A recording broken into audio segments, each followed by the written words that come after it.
Dear students, welcome to the class. അപ്പോൾ കഴിഞ്ഞ ക്ലാസ്സിൽ നമ്മൾ ഇൻഫർമേഷൻ ഓവർലോഡ് എന്താണെന്നുള്ളതാണ് ഡിസ്കസ് ചെയ്തത്. ഇൻഫർമേഷൻ ഓവർലോഡ് എന്താണ്, അതിൻ്റെ പ്രശ്നങ്ങൾ, അതെങ്ങനെയാണ് ഉണ്ടാവുന്നത് എന്നൊക്കെയുള്ള നമ്മൾ പറഞ്ഞു. അപ്പോൾ ഇന്ന് നമുക്ക് അതിൻ്റെ എഫക്റ്റുകൾ, അതായത് അതിനെ കൊണ്ടുണ്ടാകുന്ന പ്രശ്നങ്ങളാണ് ഡിസ്കസ് ചെയ്യേണ്ടത്. Health issue. Many studies reported effect of information overload were stress and tension within the work environment, longer working hours, decrease in social life, tiredness and illness, and degradation in personal relationships. Overload with information was seen as a common cause of stress. അപ്പോൾ information overload എന്ന് പറയുമ്പോൾ നമുക്ക് ഒരുപാട് നമ്മളെ തലച്ചോറ് തന്നെ ഒരുപാട് information ഉണ്ടാകുമ്പോൾ നമുക്ക് എന്ത് സംഭവിക്കുക, സ്ട്രെസ്സ് സംഭവിക്കും, ഓവർ ടെൻഷനായിരിക്കും. അപ്പോൾ നമുക്ക് ഒരുപാട് പ്രശ്നങ്ങളുണ്ടാവും. നമ്മളെ ഹെൽത്തിൽ തന്നെ എന്ത് ചെയ്യും സംഭവിക്കും. നമ്മൾ ഒരുപാട് കാര്യങ്ങൾ ഓർക്കേണ്ട അവസ്ഥ വരുമ്പോൾ, നമ്മൾ ഒരുപാട് കാര്യങ്ങൾ ചെയ്യേണ്ട അവസ്ഥ വരുമ്പോൾ നമുക്ക് എന്താണത്, സ്ട്രെസ്സാണ് അല്ലെങ്കിൽ ടെൻഷനാണ്. നമുക്ക് ഒരുപാട് എന്താണ്, ടയേർഡ്നെസ്, ക്ഷീണം വരും. ഇതൊക്കെ സംഭവിക്കും. Over time, information pollution or the exposure to multiple environmental sources of data leads to the overstimulation of the brain.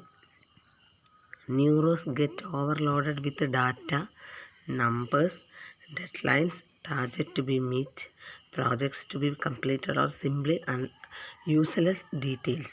And all this unnecessary information can ultimately destroy them. Consequently, a stressed and overloaded brain is at high risk of dementia and other neurodegenerative disorders like Parkinson's and Alzheimer's diseases.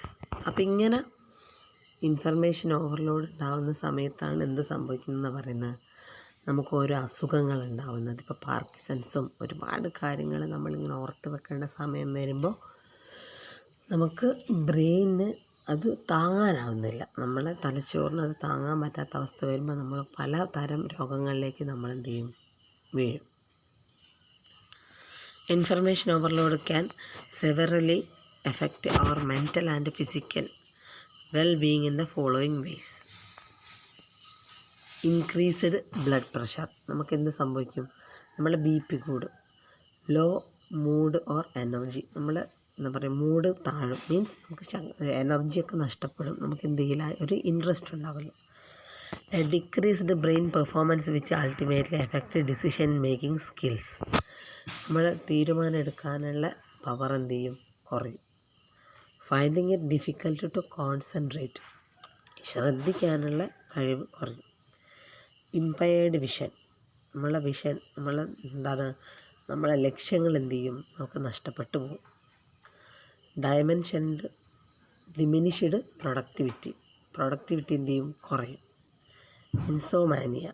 നമുക്ക് എന്ത് ചെയ്യും എന്ന് പറയുക, നമ്മൾ നല്ല നമുക്ക് ഇൻസോമാനിയ എന്ന് പറഞ്ഞാൽ നമുക്ക് കുറച്ച് ലൂസ് എന്ന് പറയുക, അങ്ങനെ സംഭവിച്ചു പോകും. നമ്മളതിൽ നിന്ന് കൈവിട്ട് പോകും.